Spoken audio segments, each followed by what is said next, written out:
अस्सलाम वालेकुम and welcome back to new growth school and academy. This is your teacher Salam Jan. देखें exercise 4.2 हम शुरू करने जा रहे हैं। यहाँ पे भी हम लोगों ने पार्शली फ्रैक्शन में इसको ब्रेक करना है। प्रीवियस एक्सरसाइज और इस एक्सरसाइज में सिर्फ छोटा सा फ़र्क है, बाकी सॉल्यूशन वैसे का वैसा ही हम लोग लीड करेंगे।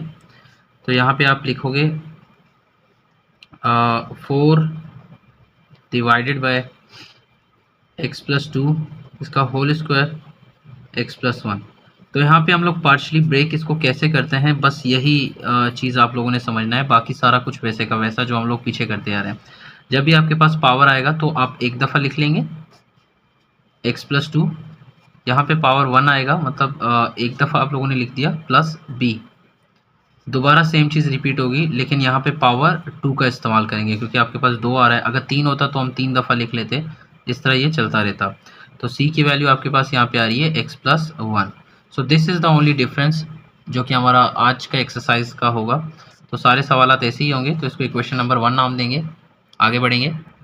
ये डिनोमिनेटर में जो टर्म पड़ी हुई है इसको पूरे इक्वेशन के साथ मल्टीप्लाई करेंगे। मल्टीप्लाई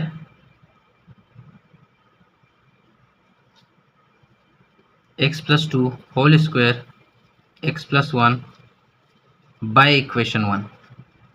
इक्वेशन 1 जो हमने लोगों ने लिखी हुई है उसको हम इस पूरे ये वाली इक्वेशन है, इस पूरे इक्वेशन के साथ हम इसको मल्टीप्लाई करेंगे। सो मल्टीप्लाई का प्रोसीजर आपको मालूम है। ये टर्म इसके साथ पहले मल्टीप्लाई हो जाएगी। हम लिखेंगे एक्स प्लस 2 का होल स्क्वायर एक्स प्लस 1, ये मल्टीप्लाई होगा 4 डिवाइडेड बाय इस पूरे टर्म के साथ x plus 2 whole square x plus 1। जो कैंसिल होगी उसको हम कैंसिल करेंगे बाद में। इससे भी मल्टीप्लाई होगा x plus 2 whole square x plus 1 multiply होगा a divided by x plus 2 के साथ। ये इससे भी मल्टीप्लाई होगा और इससे भी। तो यहाँ पे भी लिख लेते हैं हम लोग एक्स प्लस 2 का होल स्क्वायर एक्स प्लस 1, ये मल्टीप्लाई होगा b divided by x plus 2 के होल स्क्वायर के साथ, प्लस इसके साथ भी मल्टीप्लाई होगा। तो इसके साथ भी हम लिख लेते हैं एक्स प्लस 2, जगह काफ़ी कम रह गई है, एक्स प्लस 1। आप आगे बढ़ते जाएंगे, आपके सवाल ऐसे ही लेंथी होते जाएंगे। सो ये भी मल्टीप्लाई, इसके साथ भी हम लोगों ने मल्टीप्लाई करना है इसको। इसके बाद हम लोग क्या करेंगे, कैंसिलेशन शुरू करेंगे। आपके सामने जो चीज़ें मौजूद हैं उनको देखें, जो कैंसिल हो रहा है उसको कैंसिल करके बैठ जाएंगे। तो यहाँ पे कैंसिलेशन आपके पास ऐसा है कि x plus 2 whole square x plus 2 whole square के साथ कैंसिल, एक्स प्लस 1 के साथ कैंसिल हो जाएगा। यहाँ पे देखिए आप एक्स प्लस 2 यहाँ पे एक है, यहाँ पे 2, तो एक कैंसिल हो जाएगा, एक रह जाएगा। सो यहाँ एक्स प्लस 2 होल स्क्वायर 2 हैं, ये एक्स प्लस 2 होल स्क्वायर ये कट जाएंगे, एक्स प्लस 1 के साथ कट जाएगा। जो रिमेनिंग पोर्शन आ रही है उसको हम लिख लेते हैं। What is the remaining portion over here. यहाँ से सिर्फ 4 बच रहा है, तो यहाँ पे हम लोग लिखते हैं 4।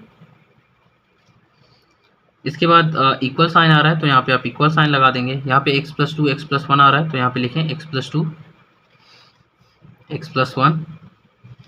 ए आ रहा है तो हम लोग लिख लेते हैं ए, प्लस यहाँ पे आपके पास आ रहा है एक्स प्लस 1, ये लिख लें, और यहाँ पे आ रहा है आपके पास बी, लिख लो इसको, प्लस एक्स प्लस 2 का होल स्क्वायर, यहाँ पे आपके पास आएगा सी। तो बच्चों ये आपके पास जो आया हुआ है इसको हम इक्वेशन नंबर 2 नाम देंगे। ये आपके पास आ गया इक्वेशन नंबर 2। इसके बाद हम लोग क्या करेंगे, जो पार्शियल फ्रैक्शन इक्वेशन नंबर 1 बनाया था उसके लिए ABC की वैल्यू फाइंड करेंगे। तो इक्वेशन 2 हमारा बहुत ज़्यादा हेल्पफुल है इस चीज़ में। तो हम लोग सबसे पहले क्या करेंगे, जो पहली टर्म गिवन थी एक्स प्लस 2, इसको 0 के बराबर रख देते हैं। हम लिखते हैं पुट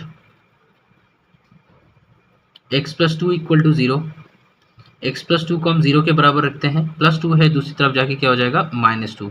आपको जहाँ भी एक्स प्लस 2 नज़र आए वहाँ पे 0, और जहाँ पे x नज़र आए वहाँ पे -2। कहाँ पे रखना है, इन इक्वेशन 2।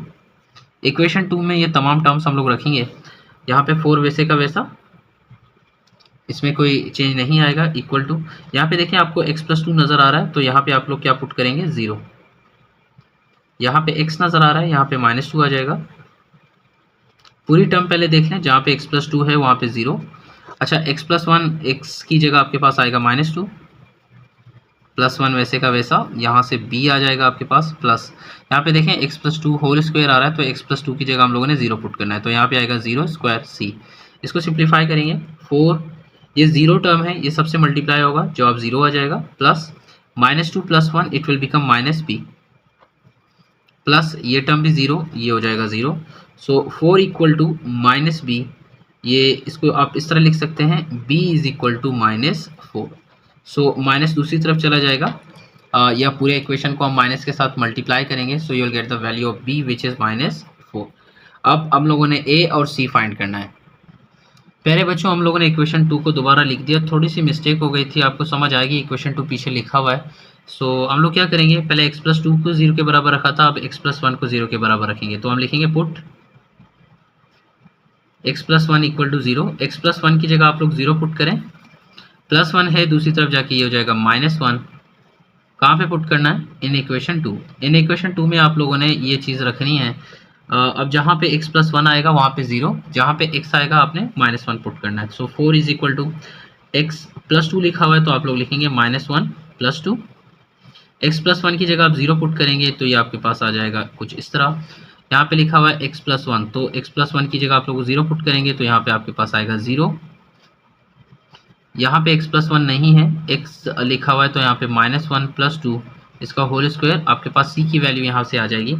4 = ये टर्म पूरा 0 हो जाएगा, क्योंकि 0 किसी भी टर्म से मल्टीप्लाई होगा, जवाब 0। 0 × b 0, ये हो जाएगा 2 - 1, ये 1 हो जाएगा, इसका स्क्वायर, ये आपके पास सिर्फ c बचेगा। सो यहाँ पे आपके पास c की वैल्यू निकल रही है, c = 4। आप इन तीनों को ऐड करेंगे, है ना, तो आपके पास 4 आ जाएगा, तो c = 4। अब हम लोगों को क्या चाहिए, इक्वेशन नंबर, अब हमें a की वैल्यू चाहिए। b और c मिल चुके हैं, तो उसके लिए हम क्या करेंगे, हम इक्वेशन नंबर 2 को एक्सपेंड करेंगे। सो हम लिखेंगे एक्सपेंडिंग। देखिए मजीद वैल्यू जब नहीं बचती तो हम लोग एक्सपेंडिंग करेंगे, एक्सपेंडिंग इक्वेशन नंबर 2। तो इसको एक्सपेंड करेंगे तो ये कुछ ऐसा बनेगा, 4 = इनको मल्टीप्लाई करें, x × x तो आपके पास आएगा x², x × 1 तो आपके पास आएगा x, 2 × x तो आपके पास हो जाएगा 2x, 2 × 1 आपके पास बच जाएगा 2। ये आपके पास आ गया एक्सपेंडेशन ऑफ a। यहाँ पे आप एक्सपेंड करेंगे प्लस, ये हो जाएगा bx प्लस b मल्टीप्लाई होगा 1 के साथ तो आ जाएगा b, प्लस यहाँ आपके पास पावर ओपन होगा, सबसे पहले a² प्लस 2 फिर a फिर b के ऊपर स्क्वायर 4 आ जाएगा, तो ये आपके पास c बन गया। तो ये आपके पास यहाँ पे फॉर्मूला ओपन हो रहा है, आप लोगों को फॉर्मूला याद होना चाहिए, a + b का होल स्क्वायर किस चीज़ के बराबर है बच्चों, a² + 2ab + b², है ना। तो a की जगह आप लोग x पुट करेंगे, b की जगह 2, तो आपके पास ये वैल्यू आ जाएगी। आई गेस आपको ये समझ आ चुकी है, यहाँ पे थोड़ी सी मिस्टेक हुई है वो लिख लेते हैं। सो b की वैल्यू हमने नहीं लिखी थी, वो लिख ली। इससे आगे इसको थोड़ा सा सिंप्लीफाई करेंगे। 4 = चलो एक स्टेप बढ़ा लेते हैं, x² + 2x और x कितना हो गया 3x, तो यहाँ पे आप लिखेंगे 3x + 2a प्लस यहाँ पे देखेंगे bx + b वैसे का वैसा प्लस x² प्लस 2 × 2 = 4 हो जाएगा, ये हो जाएगा 4x + 4, ये आपके पास बन गया c। अब यहाँ से हम लोग a को मल्टीप्लाई करेंगे, ये हो जाएगा x² plus 3ax plus 2a। इस a को इन तीनों के साथ मल्टीप्लाई कर दिया, ये तो पहले से मल्टीप्लाइड था, इसको लिख लेते हैं bx + b। c को अंदर मल्टीप्लाई करेंगे, cx² 4cx + 4c। तो आप लोगों ने मल्टीप्लाई कर दिया c को, a को, b को, ये एक्सपेंड हो चुका है। अब आप लोग क्या करोगे, हायर पावर लिखोगे पहले। हायर पावर में आपके पास यहाँ पे x² है और दूसरा ये आपके पास cx² है, तो आप लिखेंगे x² प्लस सॉरी आप इसको लिखेंगे a + c, x² कॉमन निकाल लेंगे क्योंकि दोनों सेम है ना, x², तो इसको कॉमन निकालेंगे तो आपके पास a + c ऐड हो रहे हैं, तो हम लोगों ने ऐड कर दिया। अब x की बारी है, इसको देखें 3a लिखा हुआ है तो आप लिखेंगे 3 है प्लस दूसरी x वैल्यू b आ रही है तो यहाँ पे लिख देते हैं b, और यहाँ पे आपके पास तीसरी x वैल्यू आ रही है, आप लिखेंगे 4c। यहाँ से x कॉमन निकाल दिया, जो बच रहा है वो आप लिख लें, यहाँ से 2a आ गया प्लस यहाँ से b आ गया और यहाँ से 4c। तो प्यारे बच्चों आप लोगों ने कॉमन निकाल लिया, इतने चीज़ों की ज़रूरत तो नहीं है, हम लोग इससे भी a की वैल्यू निकाल सकते हैं, तो सिर्फ इसको ले लेते हैं। देखें लेफ्ट हैंड साइड पे हमारे पास x² नहीं है, तो x² नहीं है तो हम क्या लिखेंगे 0 = a + c। हम यहाँ पे जो कोफिशिएंट है उनको कंपेयर करेंगे तो हमारे पास ये वैल्यू आ जाएगी। सो c की वैल्यू हम निकाल चुके थे विच इज़ 4, ये देखें नज़र आ रहा है। तो यहाँ c की जगह आप क्या पुट करेंगे 4, put c is equal to 4। Compare करने के बाद आपके पास ये वैल्यू आ जाएगी 0 is equal to a plus c की जगह आप लिखेंगे 4, ये +4 है, दूसरी तरफ जाके क्या हो जाएगा -4। तो a की वैल्यू आपके पास क्या आ गई -4। अब देखें इक्वेशन में आपको a b c की वैल्यू पुट करेंगे, हम लिखेंगे put a b c in equation 1। Equation 1 में ये तमाम के तमाम वैल्यूज आप पुट करेंगे। मैं यहाँ पे लिख रहा हूँ इसको 4 डिवाइडेड बाय x प्लस 2 का होल स्क्वायर x प्लस 1, इसको आप लोगों ने पार्शली ब्रेक किया था, यहाँ पे a लिखा हुआ था, a की जगह आप लिखेंगे -4 डिवाइडेड बाय x प्लस 2, फिर आएगा b की वैल्यू आपके पास क्या थी -4, सो b की जगह भी आप लिखेंगे -4 डिवाइडेड बाय x प्लस 2 का होल स्क्वायर, और c की वैल्यू आपके पास 4 है तो यहाँ पे आप सिर्फ 4 लिखेंगे और यहाँ पे आपके पास आएगा x प्लस 1। इसको मज़ीद एक स्टेप बढ़ा के सिंप्लीफाई कर लेते हैं। तो हो जाएगा -4 x प्लस 2, ये माइनस प्लस ये हो जाएगा -4 x प्लस 2 का होल स्क्वायर, ये +4 x प्लस 1। तो बच्चों ये आपके पास आ गया आंसर। चैनल को शेयर कीजिए, सब्सक्राइब कीजिए। किसी को अगर कोई भी प्रॉब्लम हो या कोई इशू हो रिगार्डिंग वीडियो या कोई चैनल के बारे में, सो आप कमेंट सेक्शन में कमेंट कर सकते हैं। बहुत बहुत शुक्रिया। अल्लाह हाफ़िज़।